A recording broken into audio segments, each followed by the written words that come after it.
నమస్తే, welcome to news express. Konda Surekha మీద Rahul Gandhi serious అయినట్లు తెలుస్తుంది. సమంత మీద చేసిన వ్యాఖ్యలపై రాహుల్ గాంధీ కొండా సురేఖను వివరణ కోరారు. నిన్న అర్ధరాత్రి మంత్రి కొండా సురేఖ రాహుల్ గాంధీకి లెటర్ రాశారు. లెటర్ చూశాక ఢిల్లీ నుండి సురేఖపై రియాక్షన్ ఉండే అవకాశం ఉంది. ఇప్పటికే పార్టీకి చాలా డ్యామేజ్ జరిగిందని, రాష్ట్ర నాయకులు కూడా గుర్రుగా ఉన్నారని సమాచారం.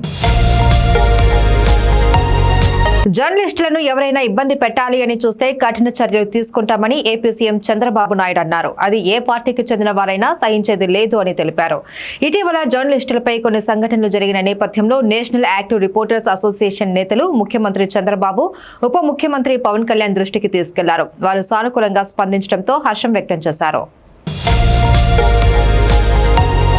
కుప్పం మున్సిపల్ పరిధిలోని ఊర్ల ఓబనపల్లిలో వెలసిన శ్రీ బెటరాయ స్వామి ఆలయంలో పెరటాసి నెల సందర్భంగా స్వామివారి కళ్యాణోత్సవం వైభవంగా నిర్వహించారు. ఈ సందర్భంగా స్వామివారిని వివిధ పుష్పాలతో అలంకరించి కళ్యాణోత్సవాన్ని రమణీయంగా నిర్వహించారు. ఈ కార్యక్రమంలో పెద్ద సంఖ్యలో భక్తులు పాల్గొన్నారు. అఖిల భారత షహీద్ టిప్పు సుల్తాన్ యునైటెడ్ ఫ్రంట్ జాతీయ అధ్యక్షులు ఉమర్ ఫారూక్ ఖాన్ ఆధ్వర్యంలో శనివారం ఉదయం జామియా మసీదులో ముస్లిం మహిళా చైతన్య సదస్సు జరిగింది. ఈ సమావేశంలో ముస్లిం మహిళలు దేశ అభివృద్ధి కోసం చైతన్యవంతులు కావాలి అని వక్తలు పిలుపునిచ్చారు.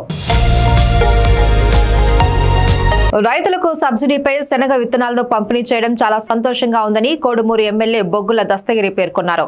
రైతులు పంటలు పండిస్తే గిట్టుబాటు ధరలు ఉండవు, ధరలు ఉంటే పంటలు పండవని, పంటలు పండి ధరలు బాగా ఉంటే వర్షాలు ఉండవని, రైతుల కష్టాలు తనకు తెలుసని అన్నారు.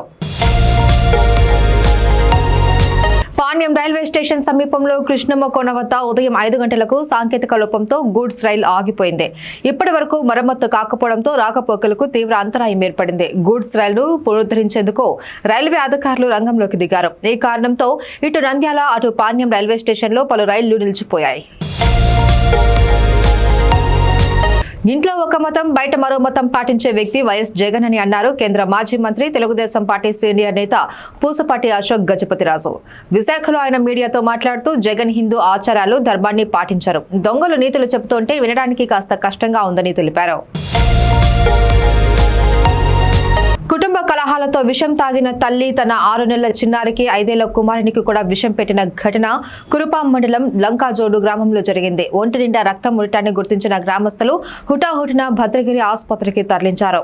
మెరుగైన వైద్యం కోసం పార్వతీపురం జిల్లా ఆసుపత్రికి తరలించారు. ప్రస్తుతం తల్లి బిడ్డలు క్షేమంగా ఉన్నారు.